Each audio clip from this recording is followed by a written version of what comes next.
Hello guys, gandang umaga.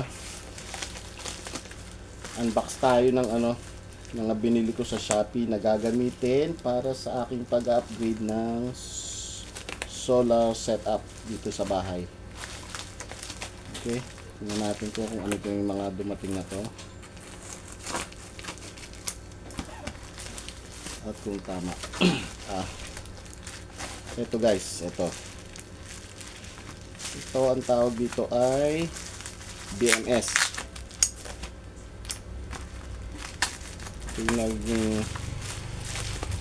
Pinaayos nito yung battery natin. Ayan, BMS 4S 12 volts 100 ampere kasi medyo malaki yung ating i-upgrade. Mamaya pakita ko sa inyo yung setup ko dito sa bahay nung kung saan natin siya idadagdag. Okay, BMS battery management system at yung active balancer. Yan, yung active balancer guys, mga screw, wire, eto siya. Okay, mukhang okay naman yung niya, mukhang kompleto naman. Ang kinuha ko ay may case ba to? Ito kasama yung case. Okay, so the pangalawa,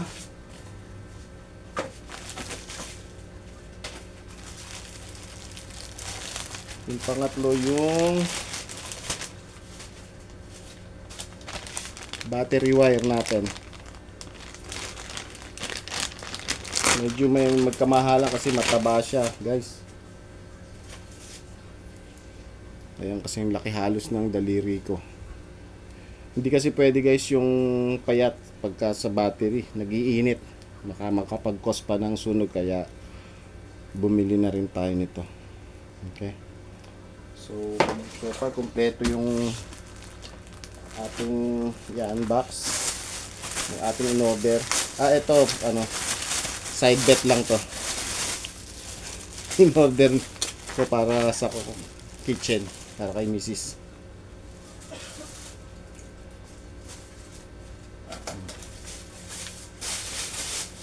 Ito ngayon yung ito ngayon yung battery. Ito yung pinakamahal.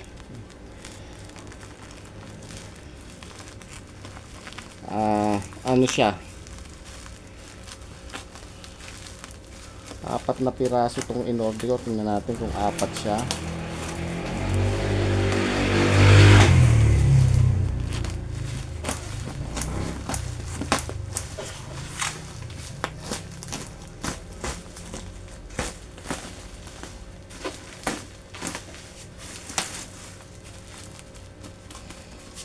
Medyo secure yung balot ni seller.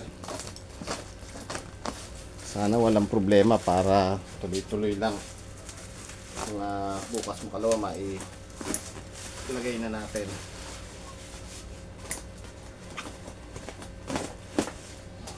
Okay, so maganda naman, walang damage.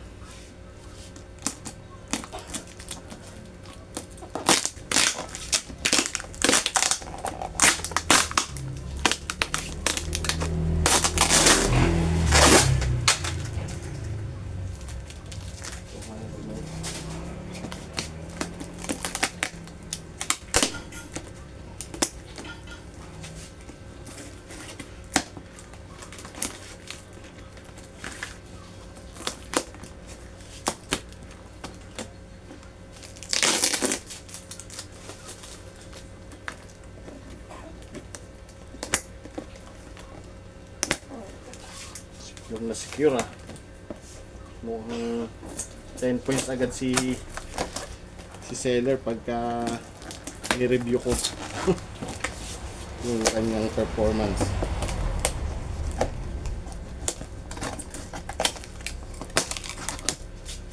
Sana ganito lahat yung nabibili nating mga secure na secure para nakakarating sa atin yung item nang wala man lang damage. Ito na guys. Uy, may balot pa siya.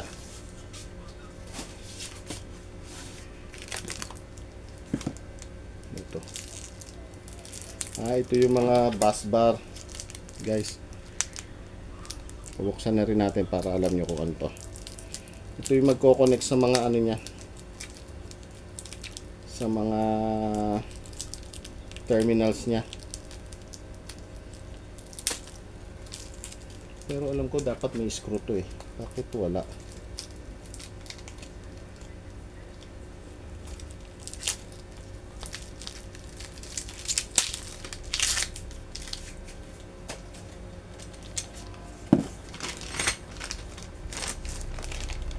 Okay guys, apat na bus bar ang tawag dito guys, bus bar. Okay. Kasi magko-connect sa mga terminals ng battery natin. Okay, ito na hinihintay ko na ilang araw.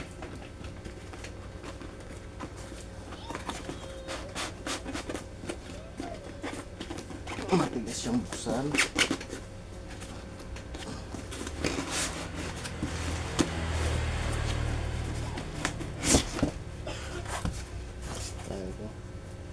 Ito guys yung mga battery nya.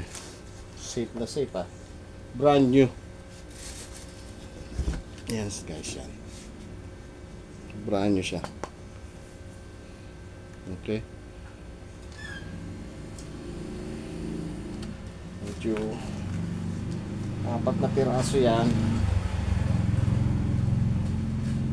Kaya lang guys walang ano. Ito yung mga nakakabit na pala yung mga screw nya. So yan.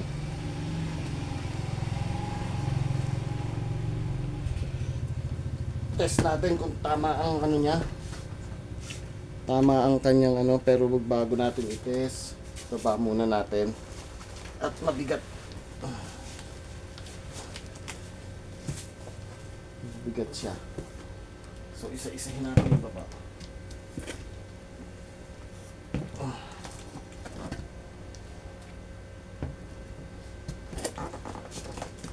Okay. Alam ko nga may libre pa sa anong anto. Kaya alam nga, hanapin ko yan.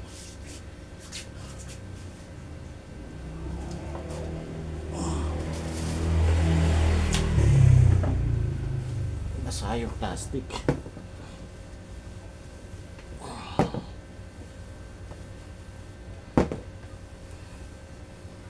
Okay guys, test natin yung mga voltahe niya.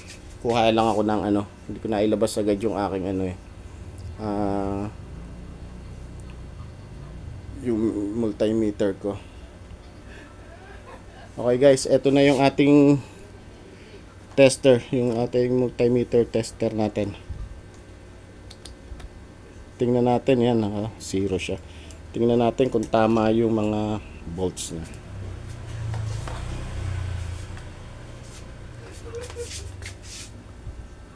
So focus natin doon sa ano, focus natin sa kanya,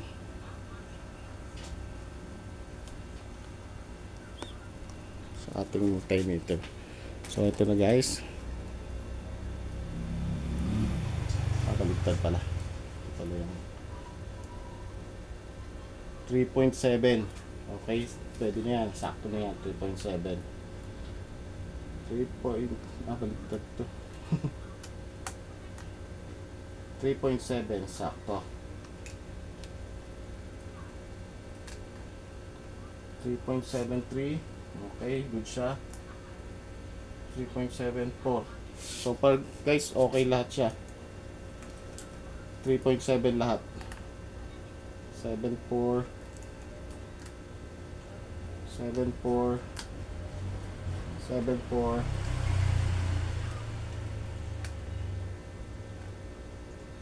Ay.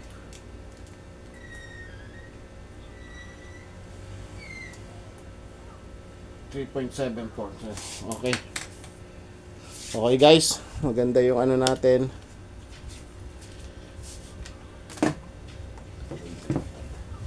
Ganito yan guys, gagawan ko pa to guys ng ano, ng parang pinaka-case niya, mga bakal.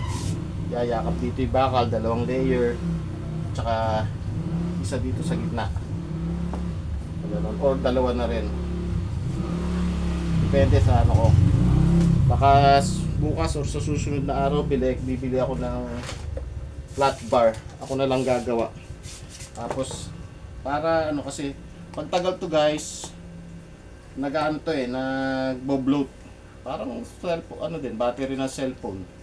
Pinalaki lang. Kapag tagal, nagbo-bloat, tsaka kailangan lagyan natin ng support dito yan. Ganito yan guys. Dito yan nilalagay. Yan. So, gagawa tayo ng 12 volts. So, dapat ito ay alternate. Ganyan yan. Alternate yan.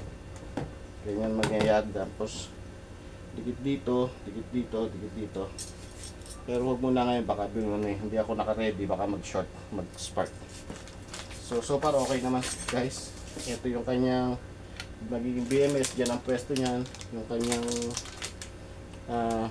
active balancer. Talagyan ko lang sa pinya, dyan ang nakapwesto yan guys. Or pwede sa gilid, depende kung saan ko ba ilalagay. Tapos ito. Okay guys. Sa susunod na video guys, pakikita ko sa inyo yung setup ko dito kung saan ko siya idadagdag. Ito nga pala to, ang brand niya Eve Life V04 iron phosphate na baterya, 200 Ah 280 pala, 280 Ah yan, 280 amp hour, yun ang capacity niya. Okay guys, next video, abangan nyo yung mga kasunod pa. Thank you, please like, share and subscribe. Good lahat yung nabili natin guys. Thanks, bye bye.